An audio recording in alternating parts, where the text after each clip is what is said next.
This is a snowstorm in Kingston, Ontario, just in front of our house. It was all clean in the morning. Now it's all white again. Today is March 5th, 2019. We just can't take this. Looks like North Pole to me. Look at this blowing snow.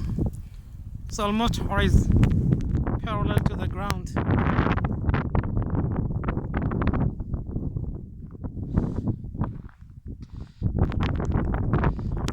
My car will be white. It'll probably take like 5 minutes, then it'll be all white.